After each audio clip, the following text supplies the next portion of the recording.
আমার সন্তানের বাপকে জিগাও। তোরে চেয়ারম্যানের বাড়িতে কাম করতে পাঠাইছিলাম, আর তুই এত খারাপ মাইয়া, তুই চেয়ারম্যানের পোলার লোকে ফষ্টি নষ্টি করে ব্যান্ড বাজাইছো। আমার পেটে আপনার বাচ্চা। তুমি এইভাবে আমাকে ফাঁসাচ্ছ কেন? বাবা মা বিশ্বাস করো, আমি কিছুই জানি না। এই মেয়েটা ইচ্ছা করে আমাকে ফাঁসানোর চেষ্টা করছে। চেয়ারম্যান সাহেব, আমার মাইয়ার নিজের ইজ্জত নিয়ে মিশা কথা কইতেছে না। আপনার কাছে অনুরোধ, এটার একটা সুষ্ঠু বিচার করবেন। আর যদি সুষ্ঠু বিচার না করেন, তাহলে আমি আপনার কোনো মামলা দিব।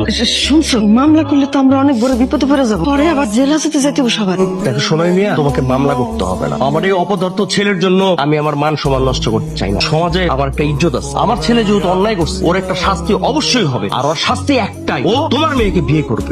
বাবা আমি এই মেয়েকে বিয়ে করতে পারবো না। চোখ একদম চোখ, আমি যেটা বলেছি ওইটাই ফাইনাল। এই মেয়েকে তোর বিয়ে করতে হবে।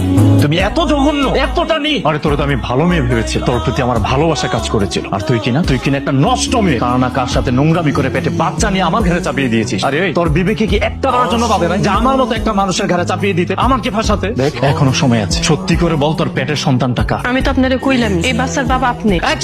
একদম চোখ সামলে কথা বল। আর তোর সাথে তো আমার কিছু হয়ই না, এই বাচ্চা হয় কি করে আমার? কোনো অপরাধী তার দোষ স্বীকার করে না। একদম বাজে কথা বলবে না। তোর মতো মেয়ের চেহারা দেখতেও আমার ঘৃণা লাগছে, আর তোর মতো একটা নষ্ট মেয়েকে নিয়ে আমি একই ছাদের নিচে থাকবো কখনোই না।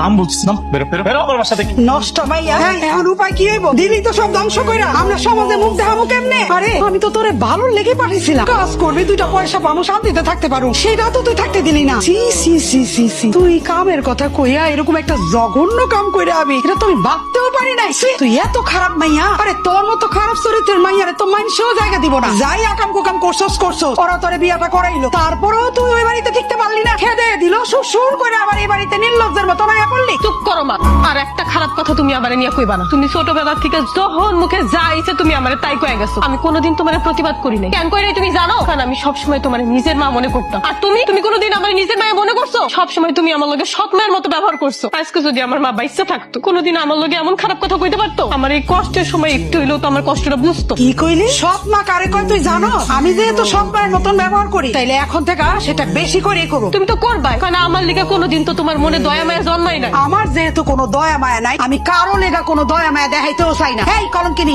এই মুখ আর তোর দেখতে চাই না। তুই এখন এই বাড়ি থেকে বাইরে যাবি, আর কোনোদিন এই বাড়িতে তুই ফিরে আসবি না। না, আমি আমার বাপের বাড়ি ছেড়ে কোথাও যাবো না। তুই যাবি না, তোর গাড়ি যাইবো। তুই যা বাইরে, নষ্ট মাইয়া জানি কোনকার। বাইরে আসো। তুই যদি এই বাড়িতে থাকতে চাস, তাইলে তোরে আমি শান্তিতে বাঁচতে দিব না। তোরে আর তোর অবৈধ সন্তানরে আমি খাওয়াই মাইরা ফেলাবো। এখন তুই চিন্তা কর, তুই এই বাড়িতে থাকবি না এখান থেকে চলে যাবি? তুই যদি এই বাড়িতে আবার ফিরে আসো, তাহলে আমার থেকে খারাপ আর কেউ হইব না। নষ্ট মাইয়া, তুই রাইতের অন্ধকারে বৌমার দাঁড়াই দিছস। না, আমি কোনোভাবেই ওই মেয়েকে বউ হিসাবে মেনে নেব না। তোর এত বড় সাহস কেমন হইলো? আমার